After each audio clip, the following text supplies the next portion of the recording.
Hi, Lyssa deHart here. And today I want to talk about a little bit of feedback that I got from ICF New Jersey, a webinar I did on the ICF Credentialing exam. I want to first say thank you to ICF New Jersey for giving me such thorough feedback. I really appreciate it.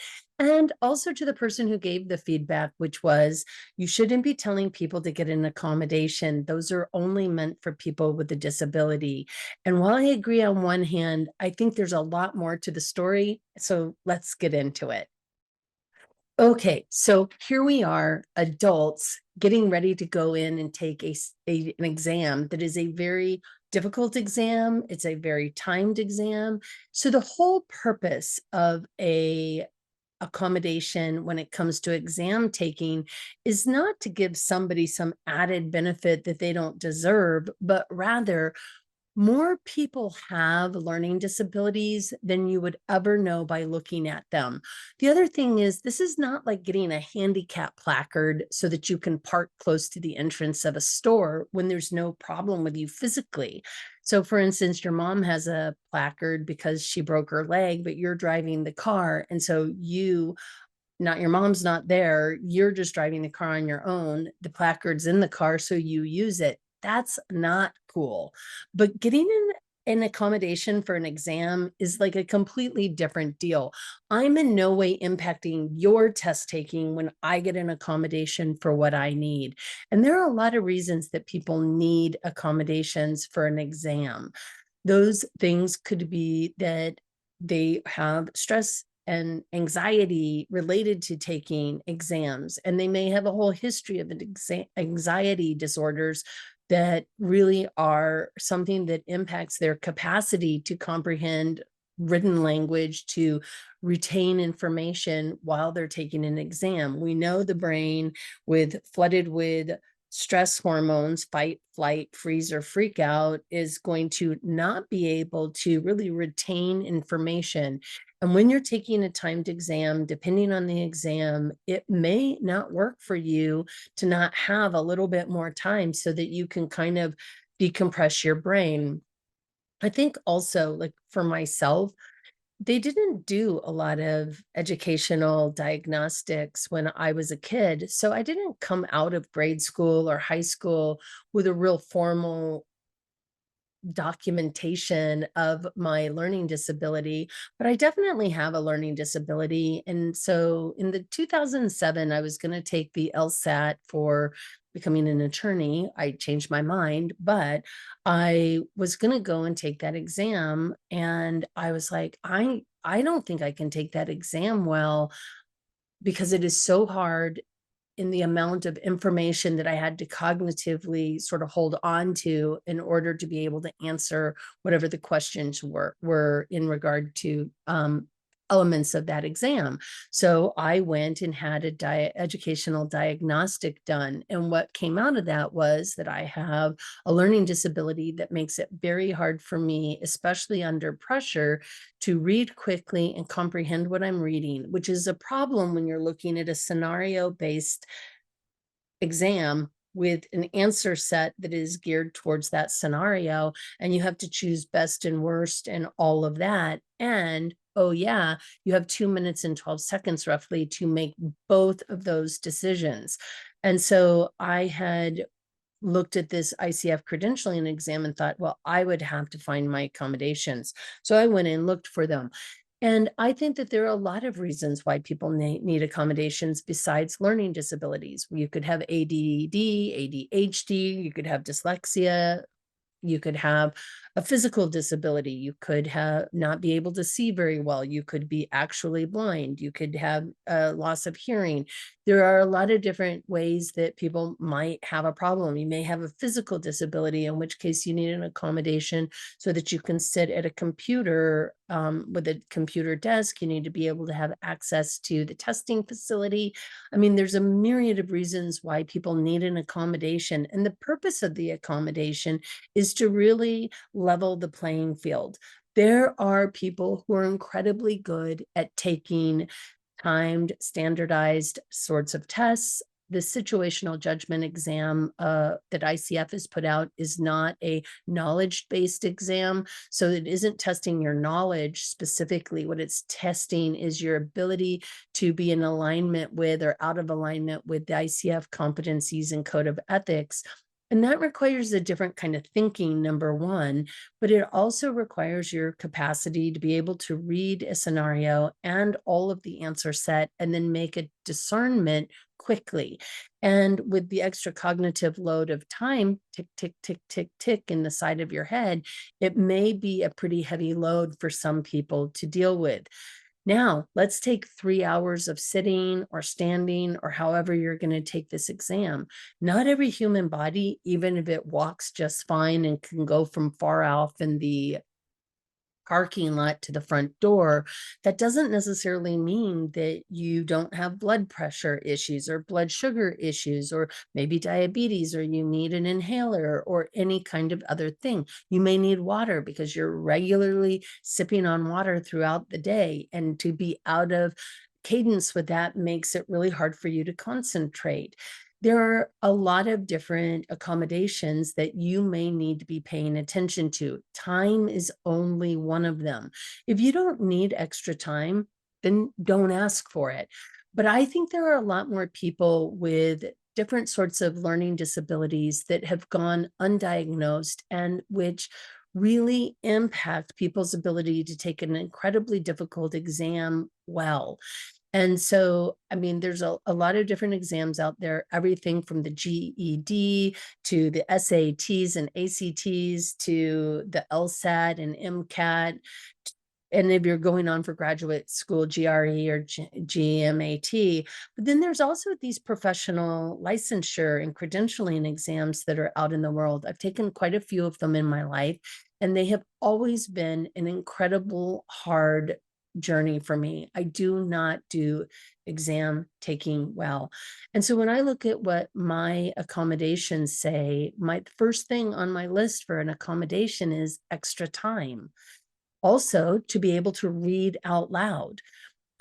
If I don't get extra time and I can't read out loud, it's going to make it incredibly difficult for me to be able to take this exam at an even playing field as somebody who doesn't need that in order to take the exam. So I'm not advocating for just anybody to ask for an accommodation for any reason, but know yourself. If you need a stand-up, sit-down desk, if you need to read out loud, if you need water, if you need to have gum, whatever it is that you need in order to keep your energy up, in order to be able to make it through a 3-hour or 4-hour exam. If you have a blood sugar issue, you may need snacks. So these are things that Pearson has taken into consideration. And there's a whole list, and I'll put a link below to the list on Pearson. I'll also put a link below to going and looking at what the ADA says about accommodations for test taking. There are a lot of people who are very, very bright. And yet when it comes to taking an exam, are just flummoxed. They don't have the capacity to do it. So while I appreciate the person who brought this up, I disagree with my not talking about it with people, because I think that more people than not have some sort of learning disability. Brains just, I don't even know what a normal brain is. There are people with ADD and ADHD who do incredibly well on timed or standardized exams. And so they may not need the accommodation. There are other people who have been undiagnosed with anything and they do terrible on standardized exams. One of the accommodations that is in my educational development program is that I should be able to speak to the question, because if I'm talking about it, I'm much better at getting a point across my point and getting it correct than I am if I'm just looking at choices on a list. That's just the way different brains work. It doesn't mean that I wouldn't be taking this exam looking for best and worst, but at that point, if my preferred best style to really showcase my knowledge and understanding is to actually have it be something where I'm talking to another person and doing it, or doing it in essay style, then putting me into a situation where I have to make a choice between 4 options and choose the best and worst really quickly is not fair for me or my educational requirements for being on a level playing field for taking the exam.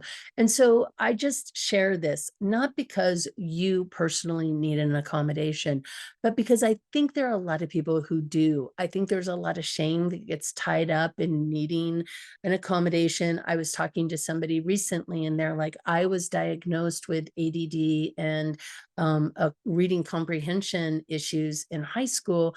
And because I didn't want to be associated with it, I threw away all that paperwork. I I muscled through college and I now have to take this exam. I've taken it now twice. It's really, really hard, but I don't have that paperwork anymore. At that point, you need to go and talk to somebody like your doctor and really get some paperwork generated around what you need in order to take this exam or any exam for that matter. And I think it is really so situational. And I would say that we cannot look at people and go, oh, you deserve one, you don't. Because the reality is learning disabilities don't necessarily have a particular type of face. They don't have a particular type of intelligence. What they have is they have something where you cannot necessarily see it by looking at the person. So assume nothing about somebody else's experience, but only be focused on your own. The other thing is with physical disabilities, there are people who have obviously serious physical disabilities. I had a very good friend whose leg had been amputated at the hip, and it was obvious there was a disability there that they might need accommodation with sitting for long periods of time or with standing for long periods of time. I, on the other hand, have had extensive injuries through accidental horseback riding, downhill skiing, just general life stuff, car accidents, whatever that have happened. And as a result of that, you can't tell by looking at me what my physical needs are or what my capacities are. I would absolutely need to have an accommodation for a stand up, sit down desk. I would need an accommodation for a private room where I could outside, like not bothering anybody, but read the scenarios and the answer sets so that I fully comprehend them in a way that I don't just get by reading them. So that to the side. So there's the accommodation for the exam. What are some things that you can do if you have some sort of disability or neurodivergent brain or a learning challenge that needs to be addressed? A couple things that are, I think, very important ideas that might be supportive to your process are getting a recording of PDF materials so that you can hear them instead of have to read them. So there are several AI organizations that you can get PDFs turned into I don't know, Gwyneth Paltrow will read it to you. Maybe that's a good thing. Maybe it's not for you. Depends. I think maybe reading it for yourself is probably really useful because you get the learning two different ways. You've read it and then you're hearing yourself read it, which is really useful. And you can then listen to it on your phone while you're doing laundry, washing, walking the dog, washing the dishes, anything that you choose to be doing. You can be getting this information in your brain over and over again. I also think giving yourself enough time to study. I think sometimes people go, okay, I'm going to take this exam. I've got about 2 months I need to go in and get signed up for it. I've had multiple people who sign up, they give themselves a week or 2 weeks to study for this exam, and then they do not pass the exam. Some of it may be they need an accommodation, or maybe they just really need to spend more time studying.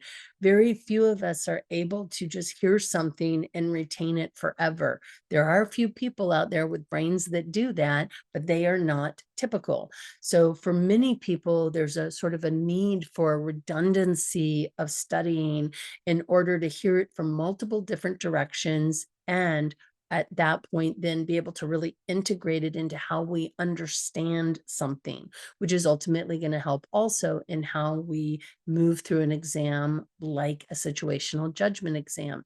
The longer we practice doing it, the longer we're in relationship, if you would, with the competencies and code of ethics in the case of International Coaching Federation, the better we're going to do with really integrating that knowledge into how we perceive the things that we're reading. So I offer a prep program, and in the prep program, you will probably see this video as well because I'll be uploading it there too. But I talk about accommodations and getting them. I also have a lot of scenarios, so you have an opportunity to practice. The only way to get better at situational judgment testing is to do the studying that you need to be doing and then practice taking situational judgment exams. Seems to be the only hack there is. Study and practice. So I hope this was useful, and thank you to ICF New Jersey for the feedback, and thank you to that particular person who shared that perspective, because while I appreciate where you're coming from, this is not a handicap placard where I'm taking a space from you who may need it. This is an accommodation for an exam that only I can know what I need in order for the playing field to be level for me. And so we can't know that for another person. So I'll continue to say, if you need an accommodation, make sure you get one.